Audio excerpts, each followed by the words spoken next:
the previous video, we concluded part 3 of this whole series by exploring the surprising impact attack and defense multipliers can have on your grand strategy campaign in the Age of the Ring mod.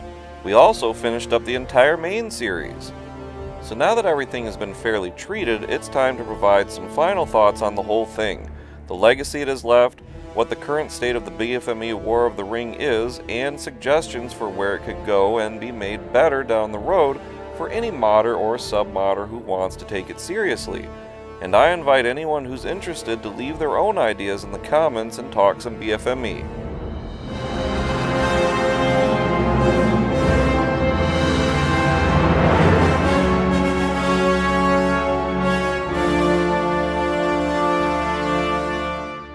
One of the major goals of the whole series is to look at both versions of the War of the Ring to judge fairly on their own merit which is the superior version. So many people I've seen in forums will commit focus biases, wherein they take one or two things they don't like and focus on those to the detriment of anything else good, which is completely unfair and dishonest criticism. You really need to look at the whole picture. So it is my hope that anyone who takes this series seriously can come away with a more well-rounded perspective on both versions of the War of the Ring mode. Both versions have their shortcomings for sure, but both offer some great stuff too. So you gotta look at the big picture, like I said. So why put so much attention on a controversial mode, and an aging one at that? Well, the BFME games are really some of my favorite games, simply put. And I think this mode deserves a good close look. Nobody else has ever done this. I think it's been treated rather unfairly over time, even if some of the gripes are warranted. But the Age of the Rings overhaul put this old mode in a whole new modern perspective, making it feel much more relevant than it ever has. For the first time that I've ever seen, there were some people who took a good look at the aging mode and said, well, we can really do something with this, and actually took it seriously. That deserves respect and warrants examination. And it's only recently that anyone else has started to care about this mode enough to do something about it in such an impactful way as to incorporate careful balance changes, keeping it competitive while also exploring all the fun things which can be done with it and heavily expanding on it to make it feel like a whole new experience, to put their own distinct identity on it. Now granted, given when the overhaul to this mode came out, I might be about a year or more late, but better late than never, I say. So let's dig into the details a bit.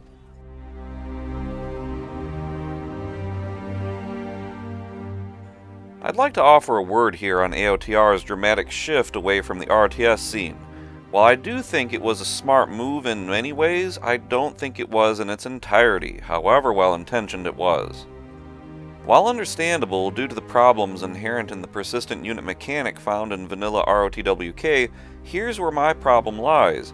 They shifted too much focus away from the RTS side of things to the turn-based side of things by mitigating an awful lot of the base building and spellbooks. BFME is, after all, first and foremost an RTS game, not a turn-based game. The turn-based aspect is therefore supposed to supplement the RTS, not the other way around.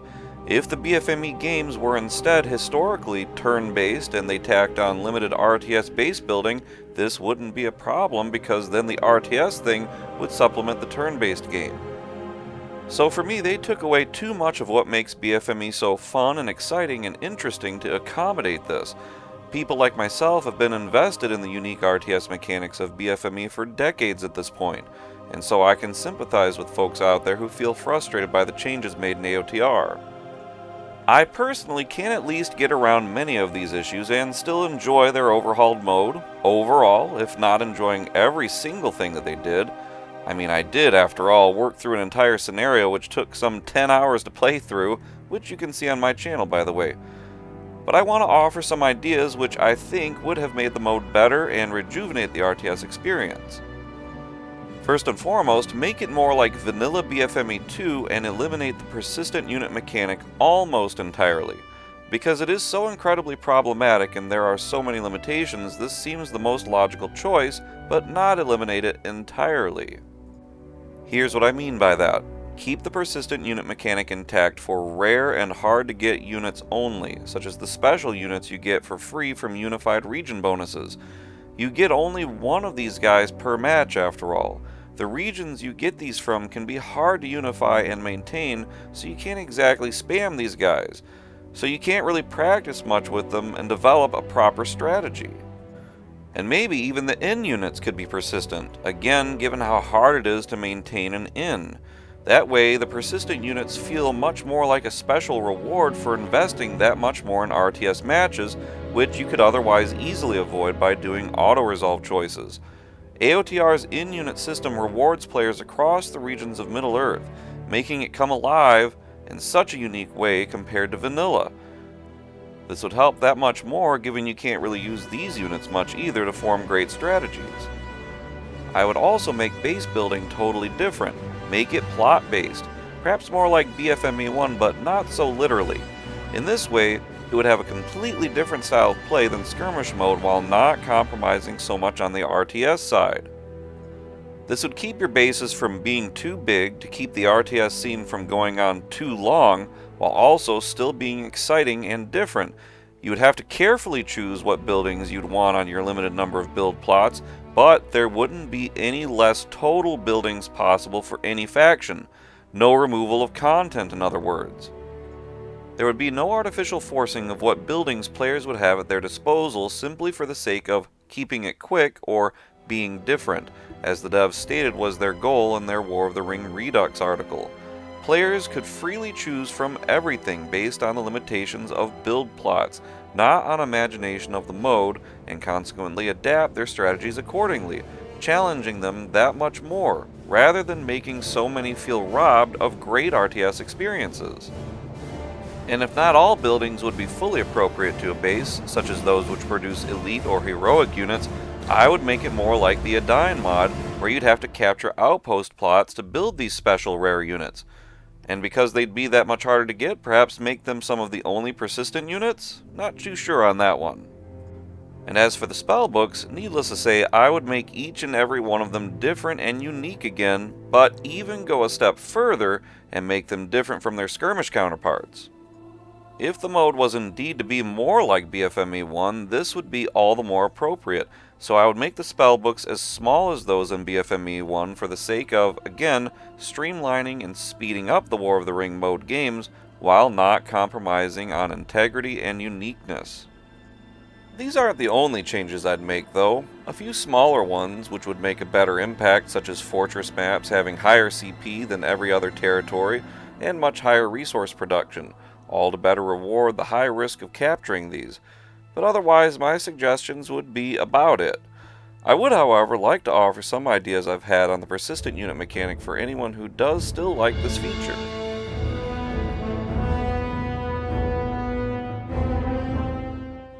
There are certainly ways around this rather serious shortcoming, of course, such as if you're doing PvP and both players agree on house rules or some such. Personally, I think the idea of the mechanic does work, but there is just too much of a kind of honor system required, and it seems much more geared towards PvP play than PvE. And I say this because of how fast you can steamroll the AI without real consequence.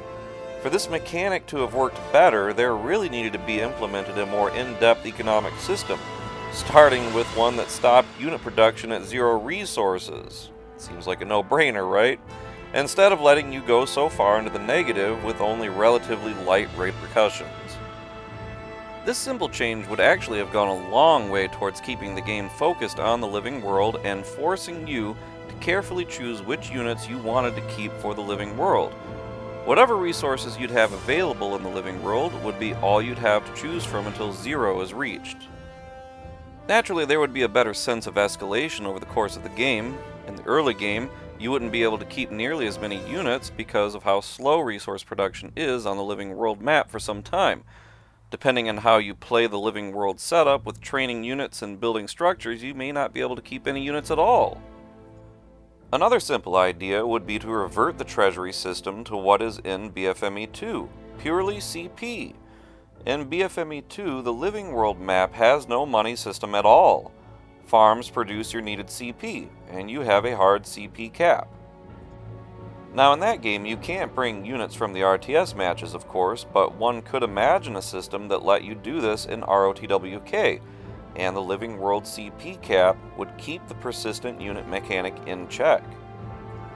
So such a change would force more creative thinking and planning, keeping the emphasis focused on the living world while also keeping the cool persistent unit mechanic intact. The reason why this was never implemented, who knows? As of right now though, apparently modders are unable to make this simple limitation happen, unfortunately, because of limitations in the code. Apparently the engine of the game itself does not allow for these sorts of implementations into ROTWK. As for why it works better for PvP play as it currently is, players who play well will know when they're defeated and seek to get out of such a losing battle as quickly as possible through surrender or avoiding the battle altogether before the enemy player can continue to amass more forces for the living world map from RTS matches. At the end of the day, what you can accomplish with unit production in one RTS match far outweighs anything on the living world map in terms of resource production for those units.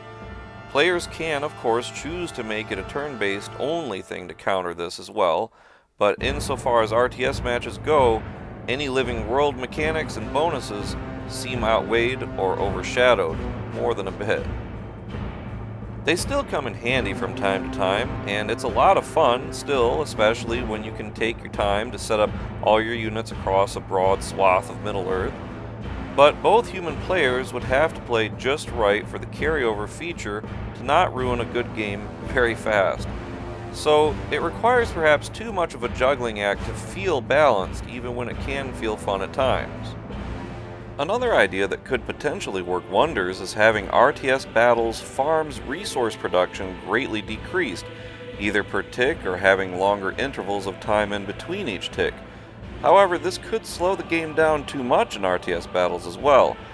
Another option would be to keep the resources as is, but greatly limit the number of farms which could be constructed. That way, unit production as a whole would be kept in check quite a bit.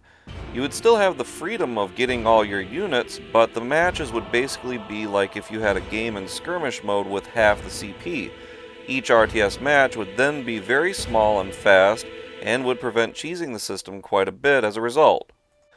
What's more is, it would force each player to have to strategize that much more, and be that much more careful with what units he would train. While this would work great for human players, I don't know how it would work with the old AI though. I've tried skirmish games with half CP and the AI just doesn't know how to cope, and so does virtually nothing. There could be a relatively simple fix for the territory's CP cap issues, in RTS matches versus the living world map too. Make each territory's max CP in RTS matches the same as that living world map's territory. Perhaps it's not possible in the code though, I'm not sure. One interesting idea that could make a lot of difference for countering the persistent unit mechanic abuse is not allowing your troops to upgrade on the living world map if you're in the negative economic range. As it stands though, a crafty player abusing the persistent unit mechanic can further abuse it by upgrading his troops on the living world map. At the end of the day, I think there are enough players who do enjoy the persistent unit mechanic as is because of good old-fashioned comp stomping fun, while many others think the mechanic ruins an otherwise solid Lord of the Rings grand strategy experience. The last idea I would recommend, honestly, make the mechanic optional. This seems like a complete no-brainer to me, yet no one has done this. I think this would make many audiences quite happy in that regard. I know it would be for me. Just have some sort of an add-on in the all-in-one launcher or some sort of pre-menu screen to turn it off or on, and boom, magic.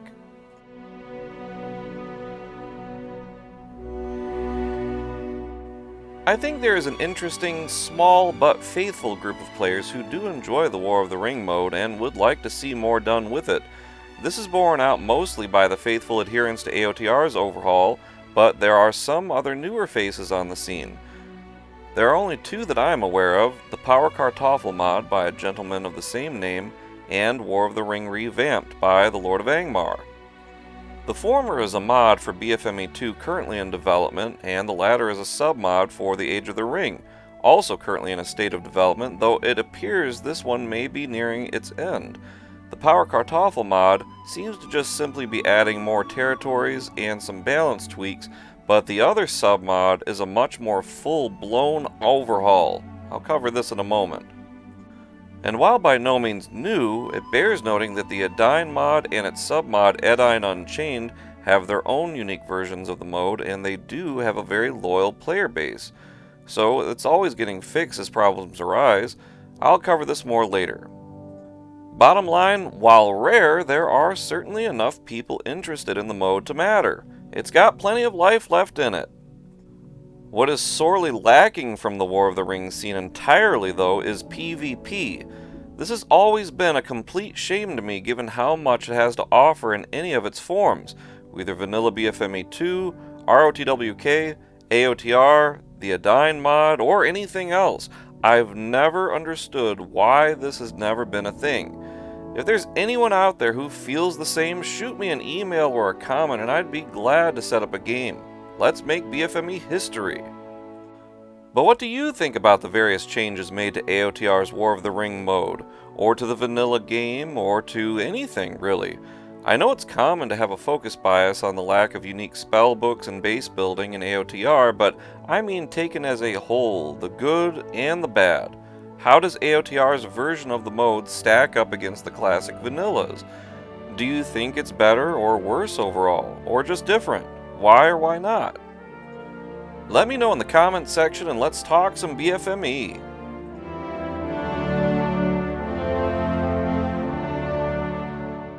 Like I said, this is the end of the main series, but I'll be releasing some short and sweet appendix style videos to supplement parts of the main series. For instance, for all the incredible differences between both games, it bears noting where both games' War of the Ring mechanics come from, BFME 1 and BFME 2. Both games will be explored later as appendix videos. Suffice it to say, BFME 2 has an even starker contrast to ROTWK when it comes to its own War of the Ring mechanics, all worthy of exploration. It's a very different feel than ROTWK, and in a good way. Even more different, however, is the famous Edain mod and its equally famous submod Edain Unchained. These feel like BFME Unleashed or something, and it doesn't get more nuts than in their War of the Ring to be explored further in this series as well. There are a few other short appendix videos to come as well. In one of them I'll be showing all the special units of AOTR's War of the Ring. This has been a relatively secret or unknown thing in the BFME community since AOTR 8.0 dropped, and something not even revealed on AOTR's official wiki page, so it'll be especially exciting to share. Not something you want to miss. I'll also be looking in some detail at the incredible new submod that recently came out called War of the Ring Revamped by Lord of Angmar. I did a first look at it a while back if you missed it. Brings back the big base building fun of vanilla, individualized spellbooks, and so much more. I also have a few other appendix videos lined up, so a ton of great content still to come. In the meantime, if you haven't checked out the 2 appendix videos that have been released already, I highly recommend it. Covering the whole history of the Second Age of Middle-earth, I cover everything you need to know to better understand the War of the Last Alliance. The War of the Last Alliance was really the end of a series of diverse conflicts and wars with the Dark Lord over the 3.5 millennia of the Second Age. It was not, as the films strongly imply, a relatively immediate response to the crisis concerning the One Ring and Sauron taking over the world, as though it were all in the span. By the way, if you like this kind of deep dive and want more great BFME analysis of its mechanics, check out these series of mine. There's the Attribute Modifier series, where I break down in great detail how modifiers actually work, comparing the vanilla games to the massive overhaul the Age of the Ring mod implemented over them.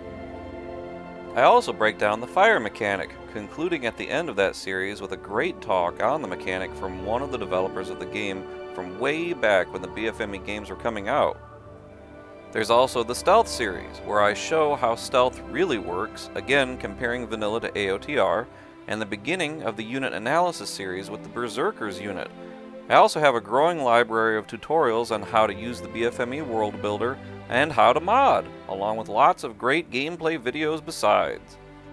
Well, this finally wraps up the main series. It's been a ton of fun breaking down these games, and I look forward to sharing a few more small things to come. Thanks so much for watching. I hope you've had as much fun watching as I've had making them.